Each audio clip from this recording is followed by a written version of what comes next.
Sobat UPJ, kembali lagi di POV Podcast on Video.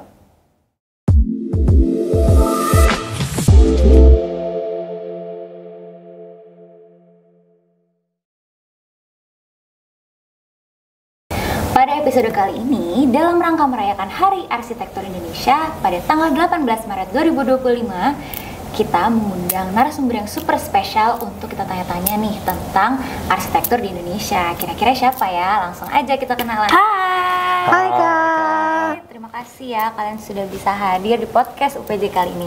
Sebelumnya mau dong tolong perkenalkan dirinya, kelas berapa dan hobinya apa? Dari siapa dulu nih?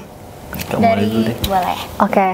Halo semuanya, perkenalkan nama aku Merciwati Victoria, biasanya dipanggil Mercy.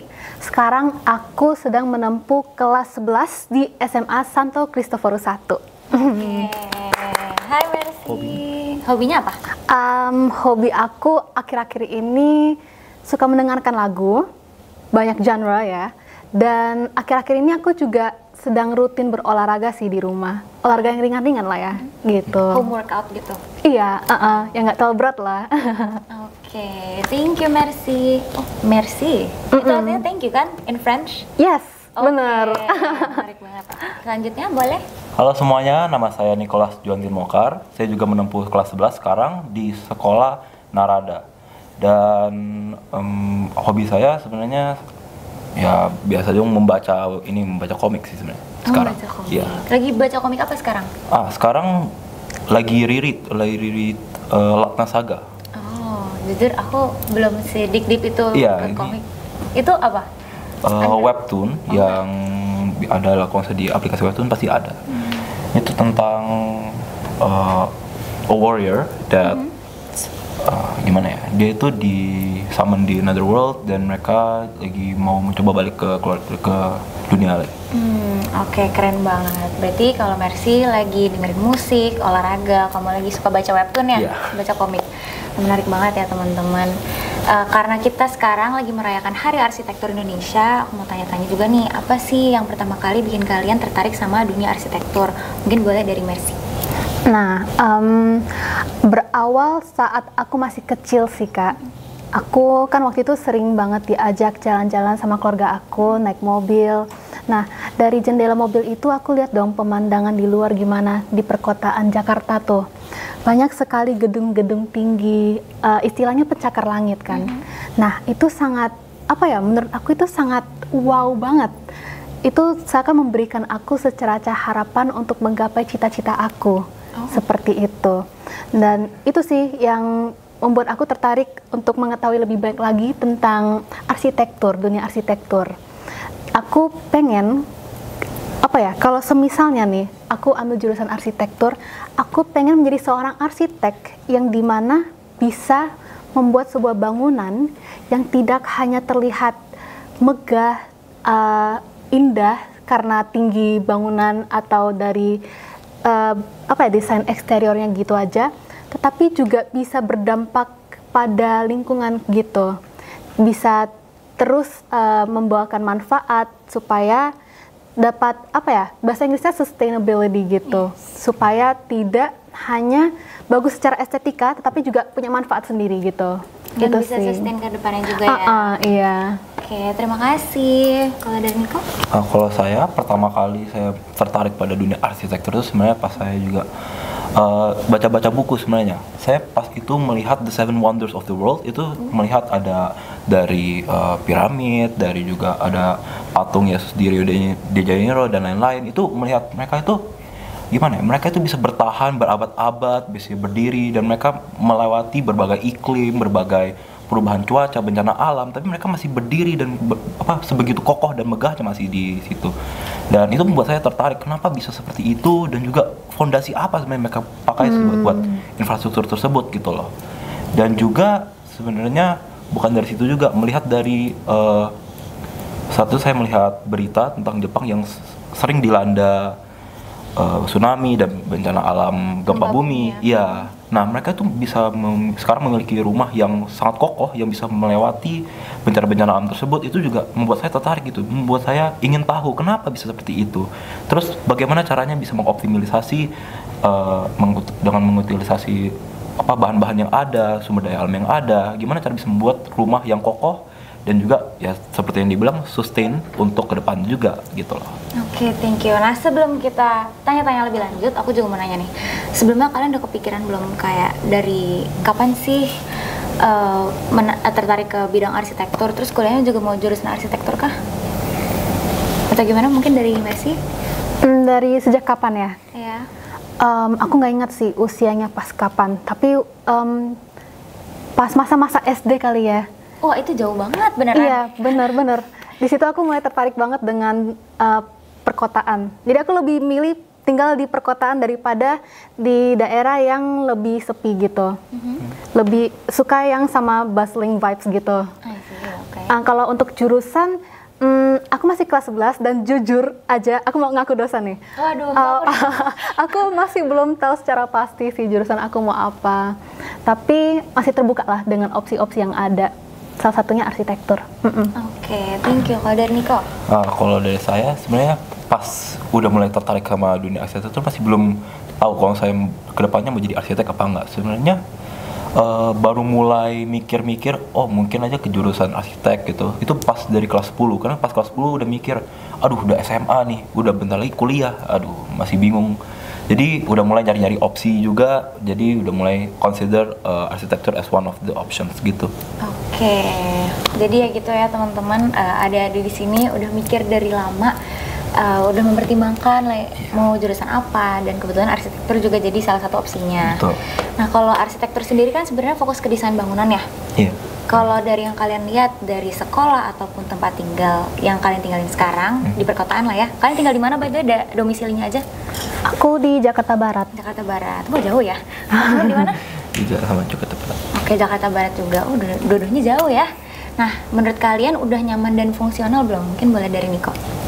Nah, kalau dekat rumah saya kan ada ruko-ruko gitu kan yang biasanya buat restoran dan lain-lain kan, itu saya melihat juga lumayan sustainable dan juga mereka itu bisa mendesain buildingnya untuk melihat gimana ya, walaupun mereka sama, mereka tidak terlihat monoton gitu loh, masih ada estetika di antara setiap bangunan-bangunan tersebut.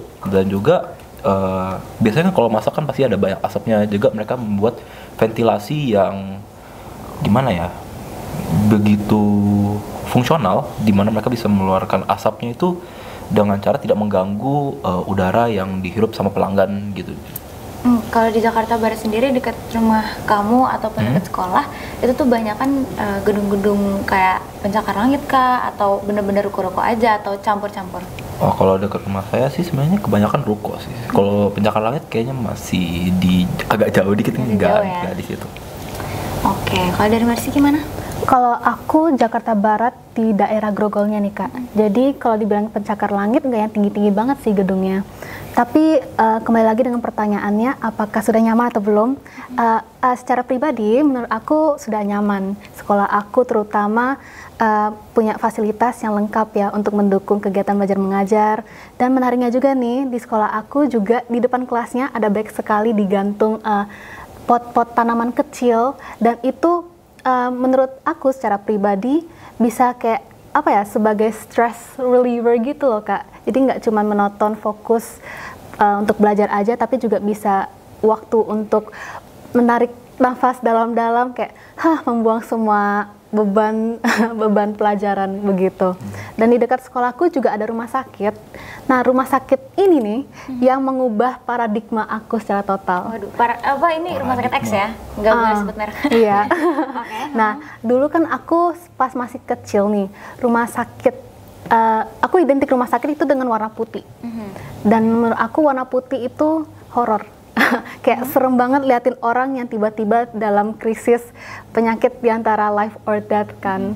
Nah, di rumah sakit ini yang dekat sekolah aku tuh apa ya, dia desainnya itu sedemikian rupa, dia nyaman. Jadi kayak kalau semisalnya ada pasien yang sedang menjalankan rawat inap, menurut aku mereka kayak lagi dirawat di rumah mereka sendiri, kayak rumah mereka yang kedua gitu. Homey gitu ya? Iya, homey vibes-nya dapat banget. Dan sirkulasi udaranya juga fresh gitu loh, jadi nggak pengap seperti rumah sakit dulu pas masih awal-awal memori aku tuh.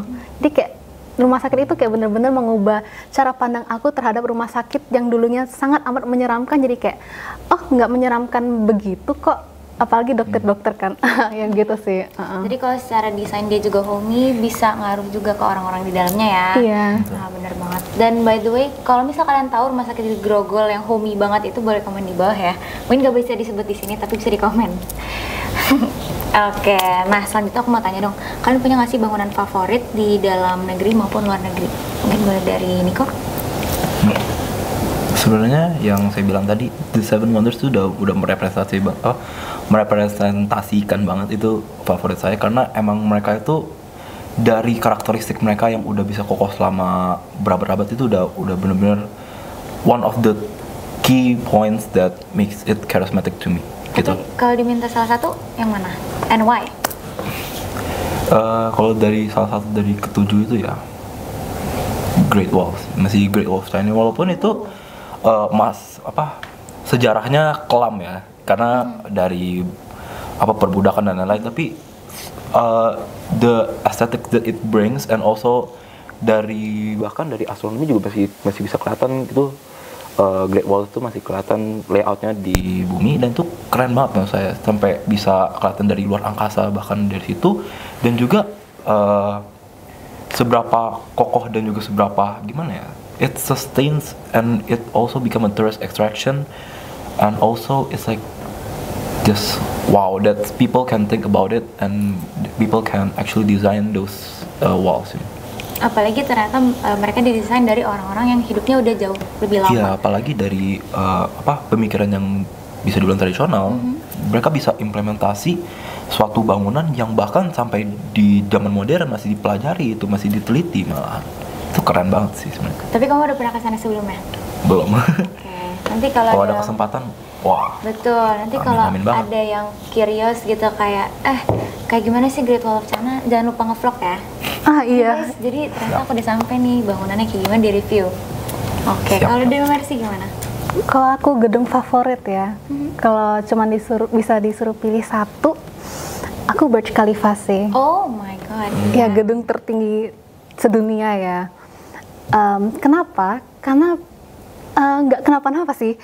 Desainnya itu yang minimalis, modern, tapi dia kayak auranya dapet banget gitu loh. Kayak kalau misalnya kita menggunakan slang yang zaman sekarang, aku bisa kasih julukan Burj Khalifa itu Divine Aura. Ngerti nggak? Yeah. Dia itu kayak gedung yang kayak let my money talk gitu loh. Gedung itu setiap kali aku lihat Burj Khalifa itu memberikan aku harapan untuk terus belajar yang giat supaya one day aku bisa ke Burj Khalifa secara langsung, mungkin suatu hari bisa kerja di situ. Amin. Burj Khalifa itu banyak sekali ya fungsinya. Ada tempat mall di situ, terus juga ada tempat apartemen, banyaklah intinya dalam satu gedung itu, karena saking tingginya kali ya. Dan what fascinates me the most is that kenapa bisa gedung itu tinggi sekali, kayak bisa terus kokoh gitu loh. It makes me wonder, to be honest. And the fact that Burj Khalifa juga ngikutin perkembangan zaman banget ya. Bener. Iya, jadi maintenance-nya juga pasti keren banget. Sama kayak Great Wall of China kan pasti ada maintenance-nya, apalagi itu lebih antik. Oke, nah itu kan kita ngomongin bangunan-bangunan yang udah ada dari lama. Kalau sekarang tuh yang lagi in banget itu kan sustainable, kayak green building, ataupun kayak misalnya rumah-rumah udah mulai desainnya yang kira-kira bisa dipasangin solar panel ataupun apapun itu yang mendukung sustainability. What do you guys think about it? Coba mungkin dari Mercy. Menurut aku itu harus terus diimplementasikan kepada dunia arsitektur. Apalagi dunia kita Indonesia nih ya, semakin hari semakin panas nggak sih guys? Sehingga kita perlu memperhatikan dari cara gedung itu didesain, sirkulasi udaranya diperhatikan, dan juga memanfaatkan energi secara efisien, seperti itu. Seperti yang kakak udah ucapkan tadi, menggunakan panel surya, dan ya gitulah kira-kira.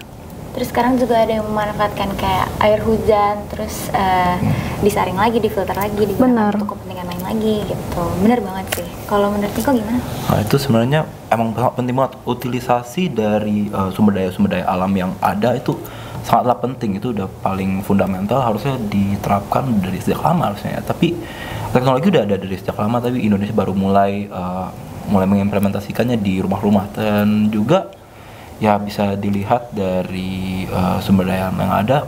Indonesia kan melimpah ya sumber daya alamnya ya.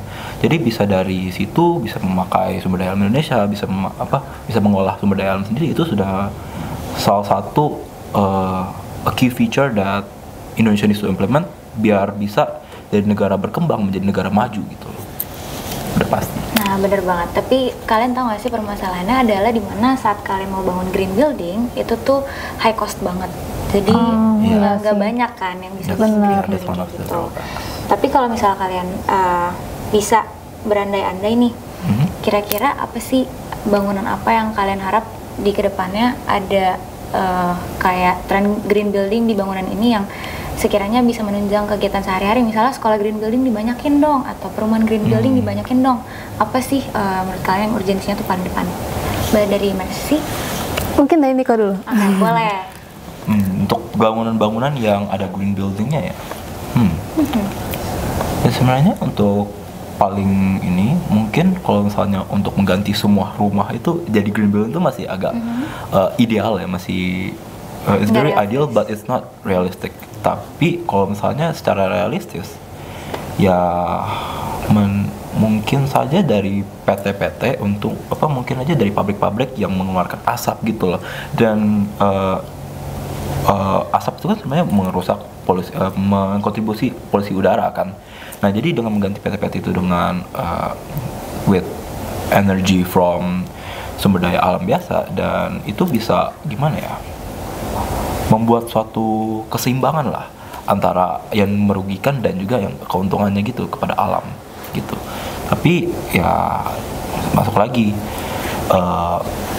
semua itu didasari dari kesadaran manusia sendiri sebenarnya. Ya, mereka mau tetap seperti itu ataupun mereka mau berubah mengikuti perkembangan zaman tuh lebih baik lagi sebenarnya. Mungkin lebih ke secara desainnya, gimana cara pabrik-pabrik itu bisa bikin pabrik-pabrik yang lebih eco-friendly mungkin ya. Oke. Jadi itu bisa nanganin sekaligus bencana alam ataupun masalah iklim. Tapi bener banget yang Niko jawab. Aku setuju juga sih, karena itu juga salah satu penyumbang masalah polusi terbesar ya di Indonesia. Yes. Menurut kamu gimana? Aku juga sebenarnya ya, kalau di negara-negara berkembang untuk melakukan gerakan green apa tadi? Green building? Green building ya, untuk melakukan green building ini seperti yang tadi bilang Niko, masih sebuah mimpi, masih sulit untuk kita realisasikan ya. Kakak tadi udah bilang high cost, dan juga menurut aku untuk mewujudkan green building ini kita perlu pemikiran yang kritis, dan kita tidak bisa sembarangan mendesain bangunan itu seperti begitu aja, karena kita perlu memperhatikan dampaknya pada masa-masa yang akan mendatang seperti itu. Sehingga kita perlu untuk mencari tahu lebih banyak lagi tentang alam lingkungan kita itu seperti apa. Kita harus bisa mengadaptasikan bangunan kita itu terhadap lingkungannya, bukan lingkungannya yang beradaptasi terhadap bangunan yang kita mau buat gitu. Apalagi Indonesia kan terkenal akan sumber daya alam. Nah, alam nih, kita bisa membawa arsitektur Indonesia itu identik dengan alam. Jadi bisa kita padukan. Kembali lagi kepada kita yang harus mampu sih berpikir kritis. Itu sih menurut aku. Oke, thank you, nice one. Dan ini pertanyaan terakhir, last but not least, apa sih harapan kalian selain yang sudah kalian sebutkan tadi ya, untuk dunia arsitektur Indonesia di tahun-tahun kedepannya? Mungkin mulai dari Mercy. Semoga di masa-masa yang akan mendatang, calon-calon arsitek bisa menginspirasi arsitek lain untuk membuat dunia ini semakin baik dalam menghadapi tantangan-tantangan global, terutama yang berkaitan dengan lingkungan, seperti pemanasan global dan sebagainya itu, lewat hasil karya para calon arsitek ini. Karena untuk membuat sebuah perubahan tidak bisa bermula pada satu orang saja, tetapi harus ada kerjasamanya, saling bergandengan tangan lah istilahnya. Apabila kita ada seseorang yang berhasil mewujudkan mimpi eco-friendly arsitek gitu, pasti yang lain juga terdorong untuk bisa melakukan yang hal demikian juga gitu. Sehingga kalau semakin banyak yang melakukan gerakan green building ini, maka tentu nggak akan heran kalau semisalnya di suatu wilayah itu akan menjadi lebih maju dan lama-kelamaan akan terus tersebar gitulah gerakannya. Betul banget. Jadi butuh kerjasama dan komitmen ya supaya arsitektur di Indonesia, bangunan-bangunannya secara desain itu lebih eco-friendly dan perbanyak green building supaya bisa dinikmati sama generasi selanjutnya. Kalau dari Niko gimana? Kalau saya sendiri, saya berharap ya untuk kedepannya semoga saja Indonesia ini kan sebenarnya gimana ya, kasus banjir tuh banyak sekali ya. Semoga dengan adanya infrastruktur yang memadai dan juga merata ke Indonesia, ke seluruh penjuru Indonesia, semoga ini kasus-kasus bencana seperti banjir dan juga mungkin erupsi gunung berapi itu juga bisa ditanggulangi melalui infrastruktur yang lebih memadai gitu loh.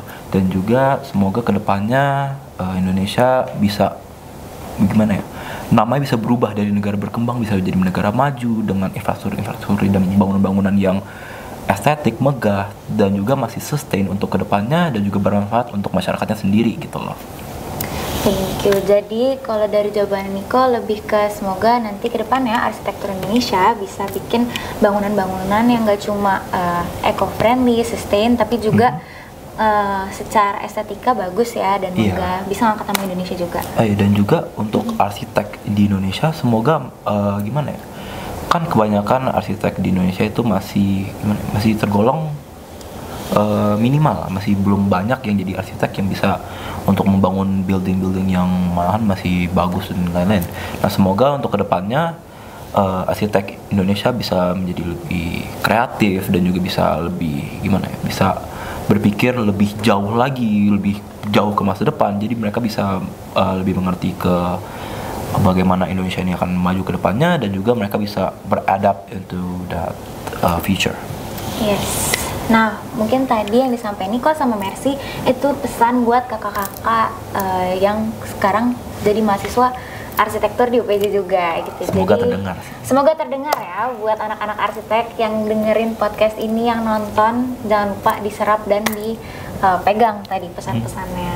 Nah, kita sudah sampai penghujung podcast, sampai kita ngobrol banyak banget. Gak berasa. Iya, aku senang banget bisa sharing insight sama kalian juga, bisa dengar menurut kalian kayak gimana, keren-keren banget. Nah, buat teman-teman yang nonton podcast ini, jangan lupa like, comment, and subscribe, and see you on the next video. Bye-bye!